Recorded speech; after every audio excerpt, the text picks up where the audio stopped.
Cashew.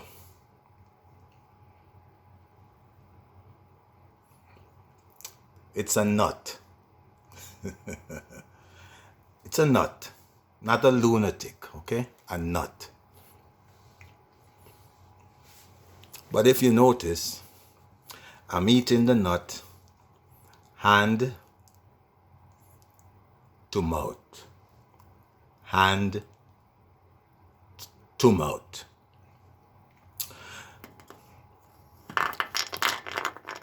It's not good to eat when you speak.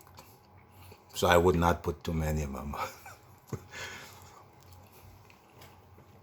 Hand to mouth has become a term recently thrown around in St. Vincent and the Grenadines, my home country. Country of birth, I should say.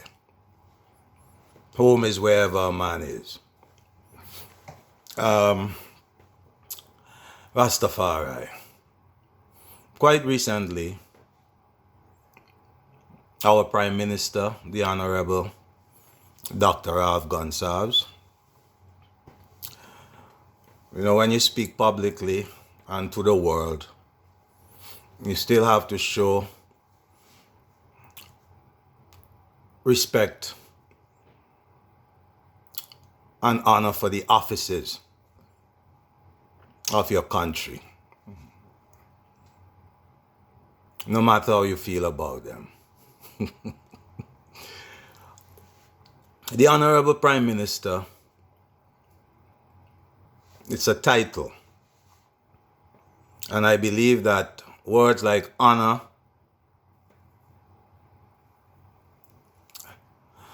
should not be just thrown around. I believe being honorable as well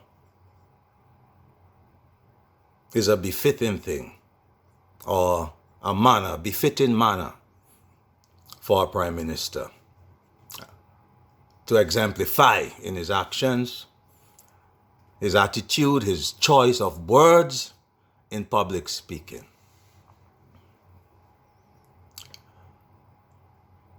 The Prime Minister of St. Vincent and the Grenadines is on record. I looked at the videos. I looked at the news conference. And it hurts sometimes when you are a Vincentian living in the diaspora and you hear I don't want to say a leader, and you hear a Prime Minister of that country lash out at Vincentians who in his mind are called internet crazies. Internet crazies. Who do you mean, Mr. Prime Minister? Who are the internet crazies that you are saying blame you for everything that happens in St. Vincent and the Grenadines? Are there specific people? Is it a long list? A short list?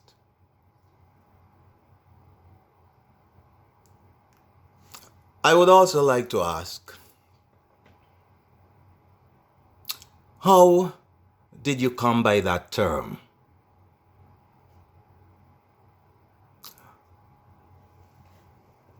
Lunacy, what's the criteria? How do we determine that someone is a lunatic on the internet? I guess you have your own criteria, Mr. Prime Minister. Besides the point, people will have to ask questions. If you are living in the diaspora, which is, a number of Vincentians who far outnumber the so-called population living on the land in St. Vincent. The intentions are numerous, Mr. Prime Minister. And a numerous amount, a number of them, are on the internet. The internet is an interactive tool, Mr. Prime Minister. People will say what they feel to say and need to say off of the bat of their mouths, because that is the speed of the internet. People are interacting. If somebody says something that is against what you stand for, that will happen. It will happen. It happens to me, it happens to anyone who is on the internet. As a prime minister, it behoves you to overstand that and to act in ways that are honorable to a prime minister.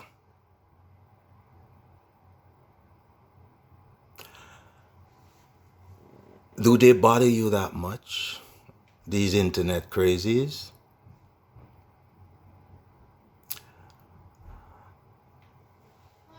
The fact is that when you throw out words like these people in Toronto, New York, London, etc., people are listening. There are good people listening who have no jobs, who speak to others on the internet.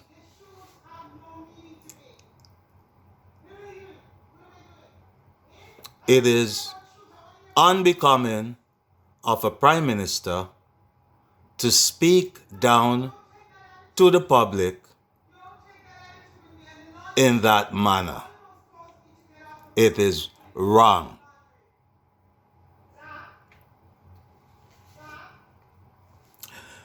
You don't have to apologize. You owe no one any apology, Mr. Prime Minister. You owe no one any apology. You know why? You are a lawyer. You didn't call any names. There is no standard definition somewhere of internet craze, You're off that hook. But caution what you say, because there are Vincentians who live in foreign countries who have disabilities. They don't have jobs. There are Vincentians who live in foreign countries who will make statements on the internet against what you say or others say or the opposition says or members of any political party says. You're in the political realm.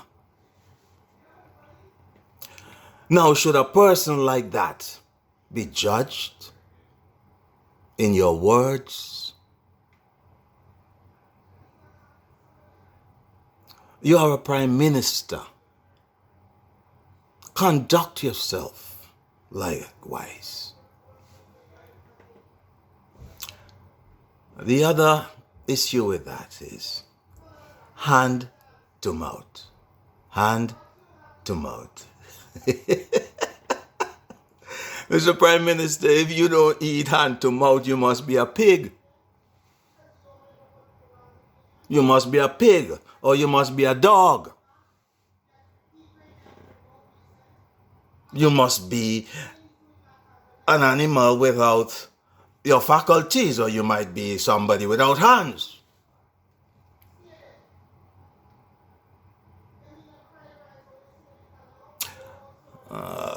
What nonsense you're talking, Dread. The man speaking metaphorically.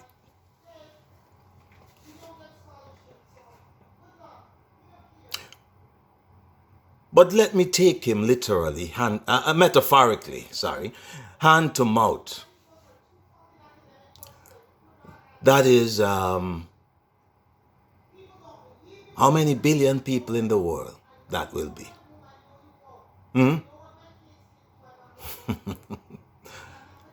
How many billion people in on this earth, Mr. Prime Minister, metaphorically living hand to mouth? You are saying that there are no good people by implication.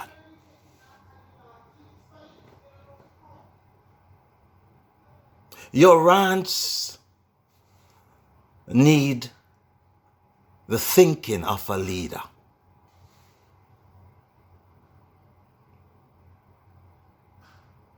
I believe it reflects a thinking that you have of the people that you're ruling. That they're simple, coarse, they only get it one way.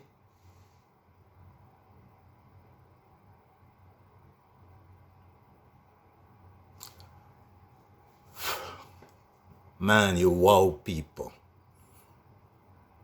2001, I left St. Vincent in a cloud. It was March what?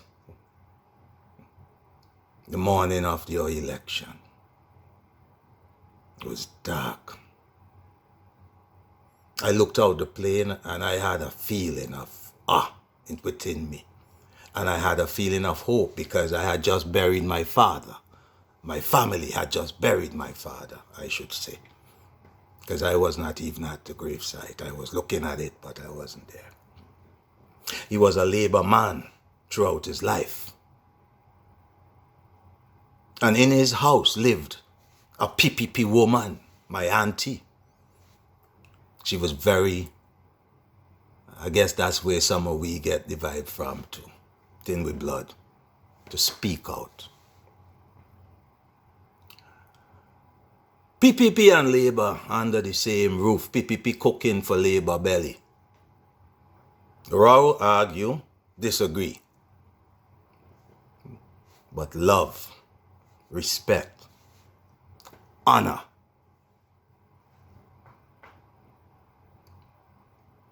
Why is it in these days we have to live and face two gangs? One in yellow, one in red.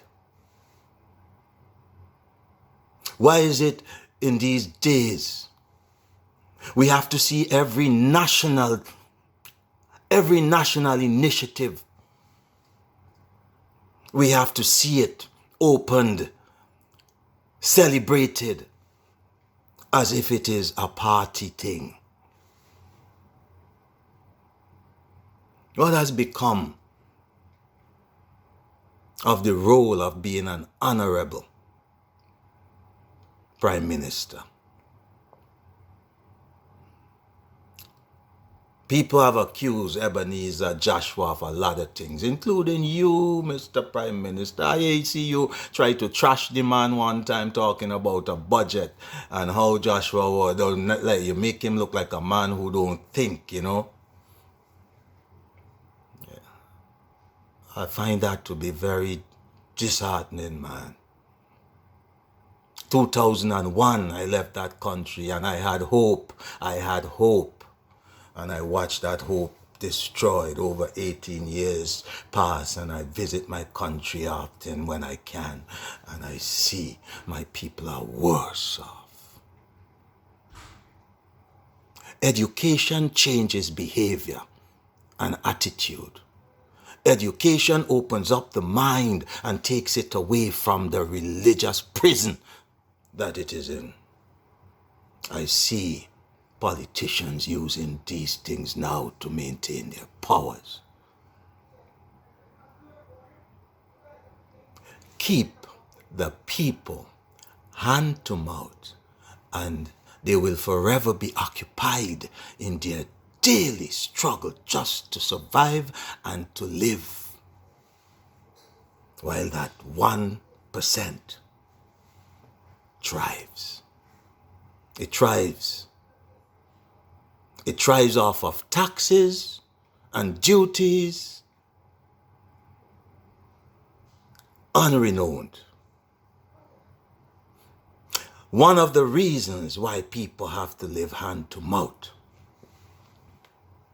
is that when they get paid, whether it's bi-weekly or monthly in St. Vincent, monthly, this old colonial duppy starvation way of paying people so that no one ever moves ahead except the banks and people who retail, they get a little blind because we are consumers. We have taught our people to be consumers of things. You put up a hotel, that's supposed to mean progress. How? How does that feed little Tom in his cabin up in the hills there? So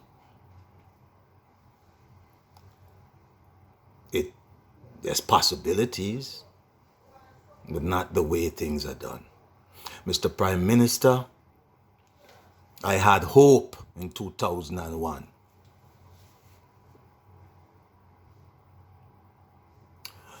You have to calm your rhetoric and make it responsible.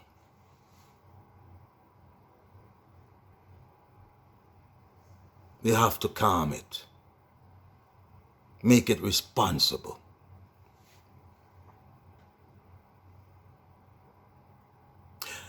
People who do not have the other thing,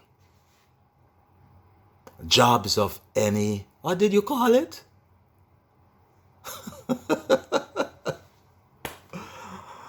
Mr. Prime Minister, you know what you just said to your people?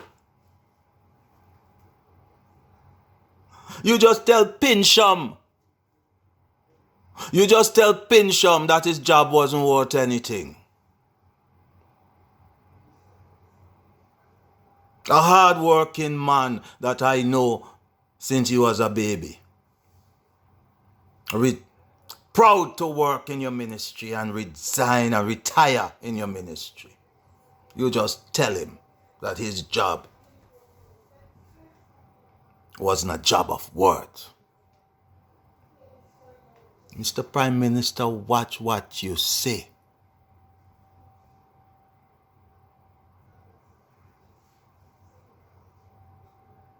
Because the old lady who pulled the little pin out of your foot may have saved your life. Have any better job than that? To be a lifesaver?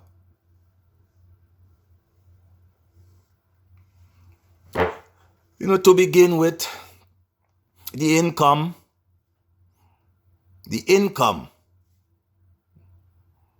of a Prime Minister of St. Vincent and the Grenadines is potatoes. Now, it's peanuts, as they would say. But peanut is a nice thing. I wouldn't even... It's not even cashew, though. Cashew is higher.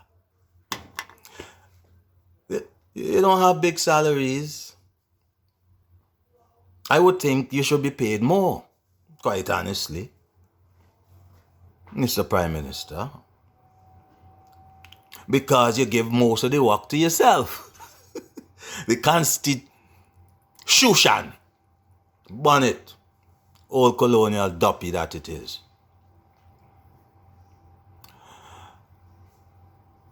They give you most of the work, so maybe you need a better pay than that. It's modern times, right? But I'm saying, Mr. Prime Minister, that there are other people, Vincentians, who don't have no job of any da-da-da. They make 3 times what you make. Right? And they help St. Vincent and the Grenadines. They contribute in ways that you don't know. Many of them don't song the trumpet. The only trumpet sometimes that need to be sung is when they send it to a government department and nothing is ever heard about it. That happened to me. I have a right to talk about that. Because as an educator, I was working with educators. and I was let down. But people contribute and give from the diaspora in ways that you don't know. If you don't like what a man say, sometimes you keep it, Mr. Prime Minister. You just keep it. You don't have to, blab on everything in ways that hurt people. It turns people off. Turns people off.